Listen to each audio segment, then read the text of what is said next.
Despite the fact that he's unequivocally the face of Street Fighter, Ryu hasn't been the franchise's main character since 1998's Alpha 3. That's because Capcom actually hands out the role of main protagonist to other characters in each title. In Street Fighter 3, it was Alex. In Street Fighter 5, it was Rashid. In Street Fighter 6, it's Luke. And in Street Fighter 4, it was the French mixed martial artist, Abel.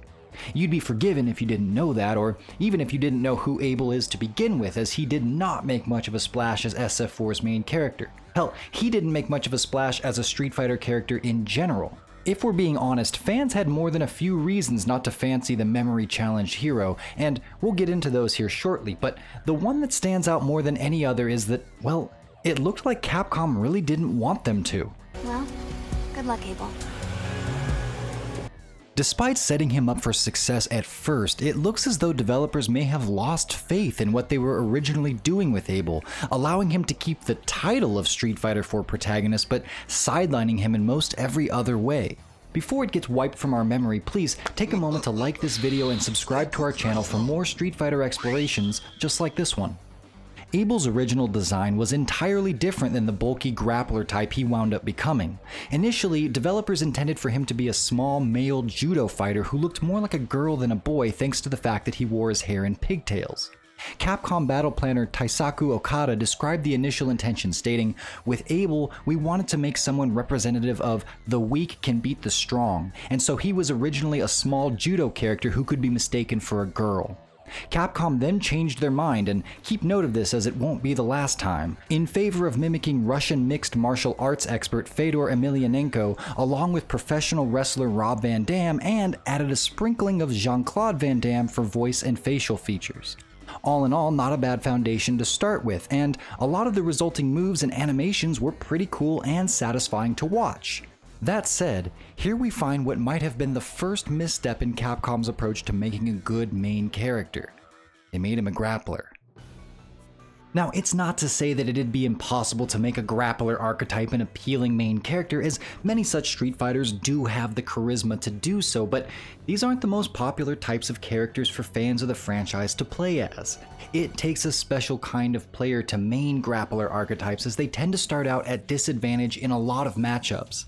It often requires a ton of patience to navigate their way in close, where the rewards do become incredibly slanted in their favor, but with as difficult as fighting games have traditionally been for newcomers to get into in the first place, adding yet another hurdle to overcome before you start seeing wins meant that greener players weren't as likely to gravitate towards such a fighter. Those who did get good with him wound up doing so in no small part with his ability to take advantage of early Street Fighter IV's biggest black eye, vortex pressure, in which guessy knockdown situations looped into more guessy knockdown situations until a KO eventually came about. And then we can't forget about the absolutely bonkers Ultra 2 Capcom gave him in the Super update that some characters had literally zero answers for. This all translated to Abel not being the most appealing character to play as or against. And before you say, what about Alex, who was a popular and charismatic protagonist who was also a grappler, Alex had a command grab, yes, but he comes across as much more of a brawler than a grappler. In any case, this is a relatively small hindrance in comparison to the next issue that really held Abel back, his personality, or lack thereof. Abel's backstory is that he's a clone made by M. Bison's scientists to serve as a potential backup body for the evil dictator. He doesn't know this initially, however, because he has amnesia and basically walks through the world exuding aloofness and confusion.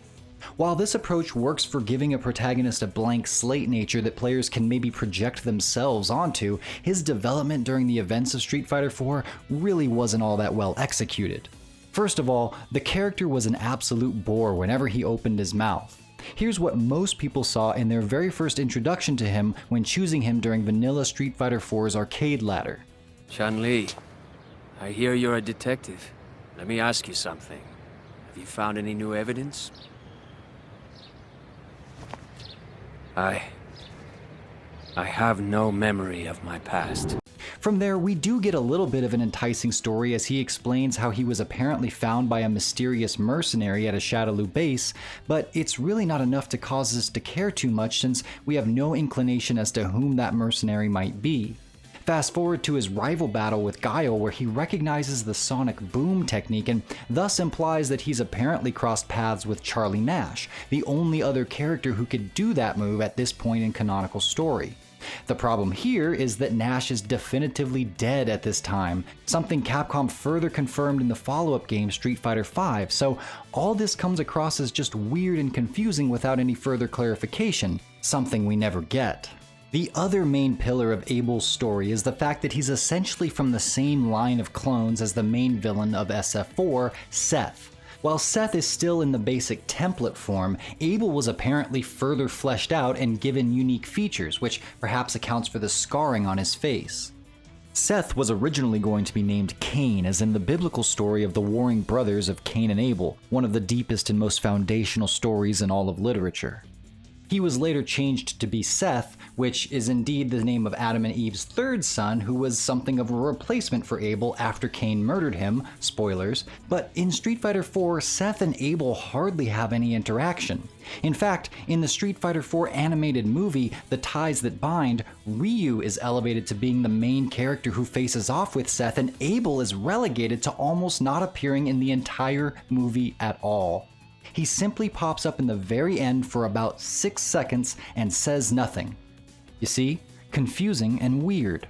Almost as if Capcom had a much more interesting and cohesive idea for Abel that they just abandoned halfway through. What might this idea have been? So glad you asked.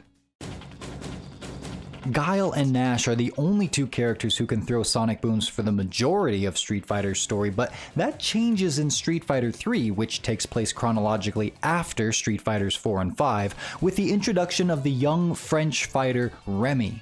Not only can Remy perform flash kicks and sonic booms, he specifically throws them with one hand, just like Nash. Remy's story is that he actually hates all fighters because his father abandoned both him and his sister, who dies, to pursue the path of the warrior. Question: if Abel was created in a lab, why is he French? I mean, there have been reports of people developing foreign accents following brain damage, but Capcom never really addresses this. And how does Remy learn about sonic booms, a move that's so unique it can be used to identify two specific characters? Could it have been that Abel met Nash years ago and learned how to throw the one-handed version from him, and then had a son whom he taught the technique to as well?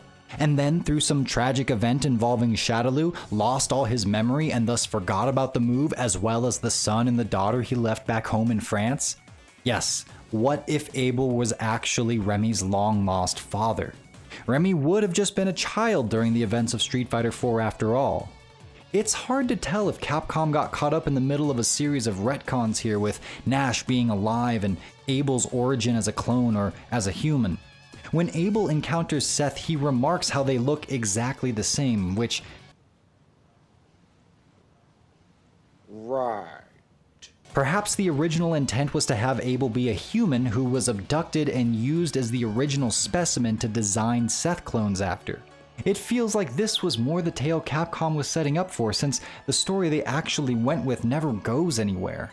The attempt at setting up Abel and Seth as the big good and bad of SF4 is clear at first, but this too feels like part of a thread that was abandoned halfway through and now only exists superficially.